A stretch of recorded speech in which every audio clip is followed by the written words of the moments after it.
I was in Afghanistan, in Herat, western Afghanistan, and I rode in late autumn over the Hindu Kush mountains to Kabul. It was a journey of about 20 or 25 days on horseback, very hard journey.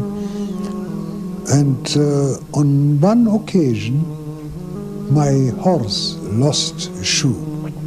So I was obliged to go off my road to a village nearby and had the shoe replaced by a smith.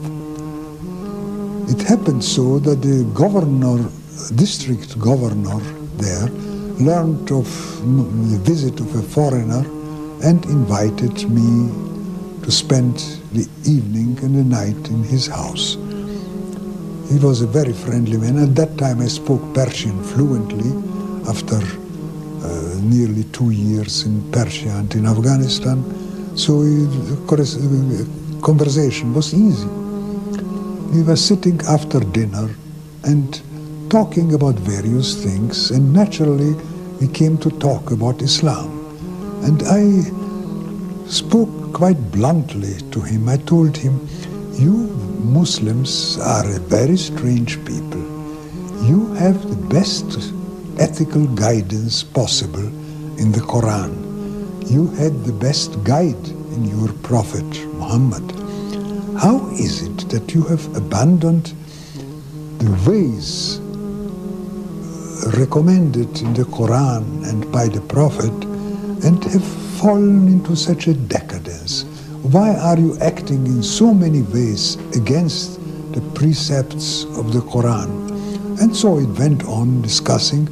At the end he looked at me and he said, "You are a Muslim."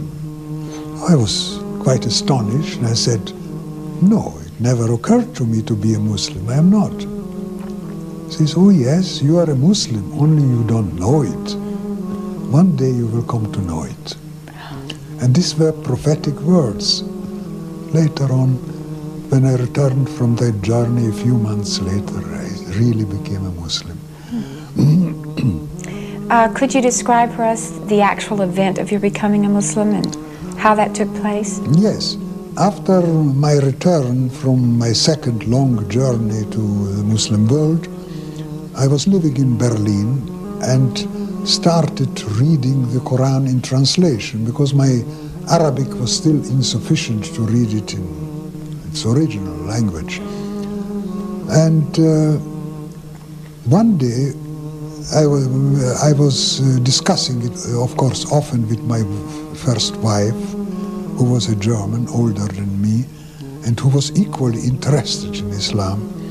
And one day we were traveling in the underground in Berlin. And this was in the year 1926. It was a year of great prosperity in Central Europe after years of misery and inflation. And all people were well dressed, people who were in the underground train together with us, well dressed and well fed apparently, but it appeared to me that their faces were not happy. And I looked from one to the other and saw there is unhappiness in these people. They are oppressed. And I turned to my wife, who was, by the way, a painter and accustomed to observe faces, and I said, "What do you think of the faces of these people?" And she said, "They are unhappy." Same impression she had. When I came home, I could not explain to myself why it was, because, as I said, it was a prosperity year in Central Europe. I happened to find an open copy of the German translation of the Quran on my desk, which I had left before going out. And I took it up, and the first which my eye came upon was a surah, Al-Hakum Takathru, which in German is You are obsessed by, I'm translating this now into English, you are obsessed by striving for more and more until you go down to your graves. Oh, you would, if you would but see it, and again, if you would see, and then you will see one day that you are in hell, and on that day you will be asked, what did you do with the boon of life? It came to my mind that this is the illustration of our present modern life.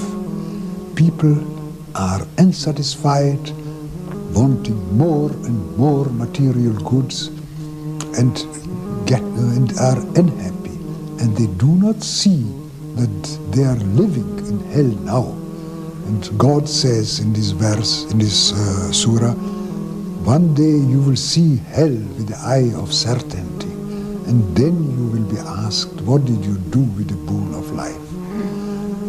And I was so struck by it, by this coincidence of finding this surah as an explanation of what I had seen previously in the underground train. I told myself, how is it possible that a man living 1400 years ago had composed a book describing the situation of today, showing us what people feel now? No human being, not the greatest genius, could do such a thing, and especially not an Arab who was unlettered, who did not know anything beyond the confines of the Arab world. No, this book must be inspired, and inspired by whom? It is. Then I became certain that it was a revealed